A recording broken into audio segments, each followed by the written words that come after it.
ഈശോ മിശിഹായെ ഞങ്ങൾ അങ്ങയെ കുമ്പിട്ട് ആരാധിക്കുന്നു. എന്തുകൊണ്ടെന്നാൽ വിശുദ്ധ കുരിശിനാൽ അങ്ങ് ലോകത്തെ രക്ഷിച്ചു. മനുഷ്യകുലത്തിന്റെ പാപപരിഹാരത്തിനുള്ള ബലി ആരംഭിച്ചു കഴിഞ്ഞു. ഈശോ പീലാത്തോസിന്റെ മുൻപിൽ നിൽക്കുന്നു. അവിടുത്തെ ഒന്ന് നോക്കുക. ചമ്മട്ടിയടിയേറ്റ ശരീരം, രക്തത്തിൽ ഒട്ടിപ്പിടിച്ച വസ്ത്രങ്ങൾ, തലയിൽ മുൾമുടി, ഉറക്കമൊഴിഞ്ഞ കണ്ണുകൾ, ക്ഷീണത്താൽ വിറയ്ക്കുന്ന കൈകാലുകൾ, ദാഹിച്ചു വരേണ്ട നാവ്, ഉണങ്ങിയ ചുണ്ടുകൾ. പീലാത്തോസ് വിധിവാചകം ഉച്ചരിക്കുന്നു. കുറ്റമില്ലാത്തവൻ കുറ്റക്കാരനായി വിധിക്കപ്പെട്ടു. എങ്കിലും അവിടുന്ന് എല്ലാം നിശബ്ദനായി സഹിക്കുന്നു. ഞങ്ങളുടെ ദൈവമായ കർത്താവേ, അങ്ങ് കുറ്റമറ്റവനായിരുന്നിട്ടും കുരിശുമരത്ത് വിധിക്കപ്പെട്ടുവല്ലോ. എന്നെ മറ്റുള്ള തെറ്റിദ്ധരിക്കുമ്പോഴും നിർദ്ദയമായി വിമർശിക്കുമ്പോഴും കുറ്റക്കാരനായി വിധിക്കുമ്പോഴും അതെല്ലാം അങ്ങേപ്പോലെ സമചിത്തനായി സഹിക്കുവാൻ ഞങ്ങളെ അനുഗ്രഹിക്കണമേ. സ്വർഗ്ഗസ്ഥനായ ഞങ്ങളുടെ പിതാവേ, ഈശോ മിശിഹ കുരിശ് ചുമക്കുന്നു. ഈശോ മിശിഹായെ ഞങ്ങൾ അങ്ങയെ കുമ്പിട്ട് ആരാധിക്കുന്നു. എന്തുകൊണ്ടെന്നാൽ വിശുദ്ധ കുരിശിനാൽ അങ്ങ് ലോകത്തെ രക്ഷിച്ചു. ഭാരമേറിയ കുരിശും ചുമന്നുകൊണ്ട് അവിടുന്ന് മുന്നോട്ട് നീങ്ങുന്നു. ഈശോയുടെ ചുറ്റും നോക്കുക. സ്നേഹിതന്മാർ ആരുമില്ല. യൂദാസ് അവിടുത്തെ ഒറ്റിക്കൊടുത്തു. പത്രോസ് അവിടുത്തെ പരിത്യജിച്ചു. മറ്റു ശിഷ്യന്മാർ ഓടിയൊളിച്ചു. അവിടുത്തെ അത്ഭുത പ്രവൃത്തികൾ കണ്ടവരും അവയുടെ ഫലം അനുഭവിച്ചവരും ഇപ്പോൾ എവിടെ? ഓശാന പാടി എതിരേറ്റവരും ഇന്ന് നിശബ്ദരായിരിക്കുന്നു. ഈശോയെ സഹായിക്കുവാനോ ഒരാശ്വാസവാക്ക് പറയുവാനോ അവിടെ ആരുമില്ല. എന്നെ അനുഗമിക്കുവാൻ ആഗ്രഹിക്കുന്നവൻ സ്വയം പരിത്യജിച്ച് തന്റെ കുരിശ് വഹിച്ചുകൊണ്ട് എന്റെ പിന്നാലെ വരട്ടെ എന്ന് അങ്ങ് വിളിച്ചിട്ടുണ്ടല്ലോ. ഈശോ മിശിഹ ഒന്നാം പ്രാവശ്യം വീഴുന്നു. ഈശോ മിശിഹായെ ഞങ്ങൾ അങ്ങയെ കുമ്പിട്ട് ആരാധിക്കുന്നു. എന്തുകൊണ്ടെന്നാൽ വിശുദ്ധ കുരിശിനാൽ അങ്ങ് ലോകത്തെ രക്ഷിച്ചു. കല്ലുകൾ നിറഞ്ഞ വഴി, ഭാരമുള്ള കുരിശ്, ക്ഷീണിച്ച ശരീരം, വിറയ്ക്കുന്ന കാലുകൾ.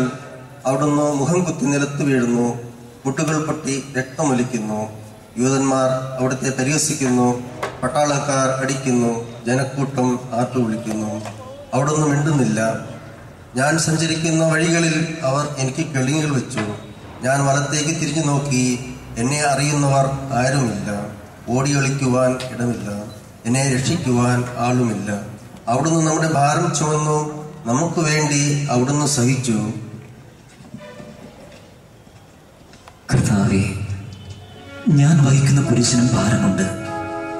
പലപ്പോഴും കുരിശോട് കൂടെ ഞാനും നിലത്ത് വീണു പോകുന്നു. മറ്റുള്ളവർ അത് കണ്ട് പരിഹസിക്കുകയും എന്റെ വേദന വർദ്ധിപ്പിക്കുകയും ചെയ്യാറുണ്ട്. കർത്താവേ, നാലാം സ്ഥലം. ഈശോ വഴിയിൽ വെച്ച് തന്റെ മാതാവിനെ കാണുന്നു. ഈശോ മിശിഹായെ ഞങ്ങൾ അങ്ങയെ കുമ്പിട്ട് ആരാധിക്കുന്നു.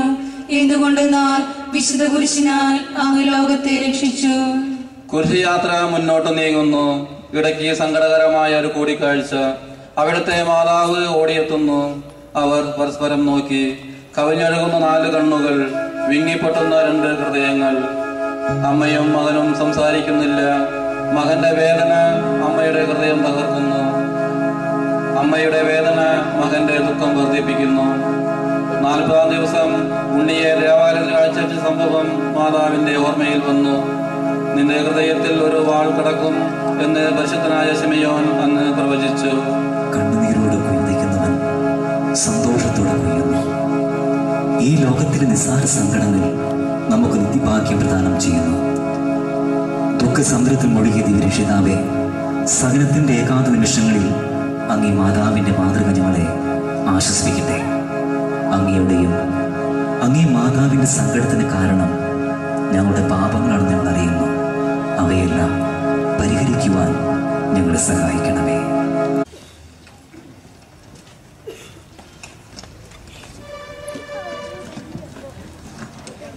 അഞ്ചാം സ്ഥലം. ശിമോൻ ഈശോയെ സഹായിക്കുന്നു.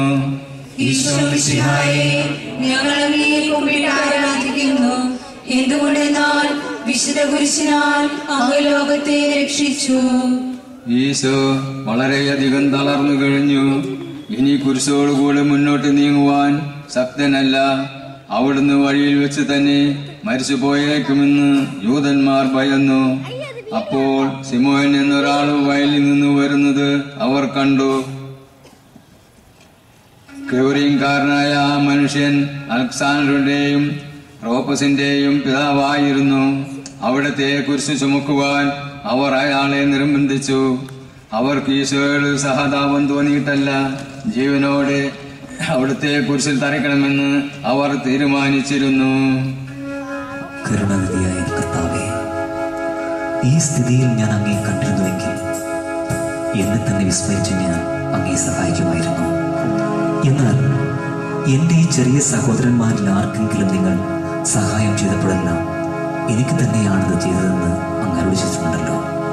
അതിനാൽ ചുറ്റുമുള്ളവരിൽ അങ്ങേ കണ്ടുകൊണ്ട് കഴിവുള്ള വിധത്തിലെല്ലാം വെറോനിക്ക മിശിഹായുടെ തിരുമുഖം നിറയ്ക്കുന്നു. ഈശോ മിശിഹായെ ഞങ്ങൾ അങ്ങയെ കുമ്പിട്ട് ആരാധിക്കുന്നു. എന്തുകൊണ്ടെന്നാൽ വിശുദ്ധ കുരിശിനാൽ അങ്ങ് ലോകത്തെ രക്ഷിച്ചു. ഭക്തിയായ വെറോനിക്ക മിശിഹായെ കാണുന്നു. അവളുടെ ഹൃദയം സഹതാപത്താൽ നിറഞ്ഞു. അവൾക്ക് അവിടുത്തെ ആശ്വസിപ്പിക്കണം. പട്ടാളക്കാരുടെ മധ്യത്തിലൂടെ അവൾ ഈശോയെ സമീപിക്കുന്നു. ആരെങ്കിലും എന്തെങ്കിലും പറഞ്ഞുകൊള്ളട്ടെ, സ്നേഹം പ്രതിബന്ധം അറിയുന്നില്ല. പരമാർത്ഥ ഹൃദയർ അവിടുത്തെ കാണും. അങ്ങിൽ ശരണപ്പെടുന്നവരാരും നിരാശരാവുകയില്ല. അവൾ ഭക്തിപൂർവം തന്റെ തൂവാലയെടുത്ത് രക്തം പുരണ്ട മുഖം വിനയപൂർവ്വം തുടച്ചു. രണ്ടാം പ്രാവശ്യം വീഴുന്നു. ഈശോ മിശിഹായെ ഞങ്ങൾ അങ്ങയെ കുമ്പിട്ട് ആരാധിക്കുന്നു. എന്തുകൊണ്ടെന്നാൽ വിശുദ്ധ കുരിശിനാൽ അങ്ങ് ലോകത്തെ രക്ഷിച്ചു. ഈശോ ബലഹീനനായി വീണ്ടും നിലത്ത് വീഴുന്നു. മുറിവുകളിൽ നിന്ന് രക്തം ഒഴുകുന്നു. ശരീരമാകെ വേദനിക്കുന്നു. ഞാൻ പൊടിയിൽ വീണുപോയി. എൻ്റെ ആത്മാവ് ദുഃഖിച്ച് തളർന്നു. ചുറ്റുമുള്ളവർ പരിഹസിക്കുന്നു. അവിടുന്ന് അതൊന്നും ഗണ്യമാക്കുന്നില്ല. എൻ്റെ പിതാവ് എനിക്ക് തന്ന പാനപാത്രം ഞാൻ കുടിക്കേണ്ടതല്ലയോ? പിതാവിൻ്റെ ഇഷ്ടം നിറവേറ്റാനല്ലാതെ അവിടുന്ന് മറ്റൊന്നും ആഗ്രഹിക്കുന്നില്ല. മനുഷ്യപാപങ്ങളുടെ ഭാരമെല്ലാം ചുമന്ന മിശിഹായെ, അങ്ങേ ഞാൻ ആശ്വസിപ്പിക്കുവാനായി ഞങ്ങൾ അങ്ങേ സമീപിക്കുന്നു.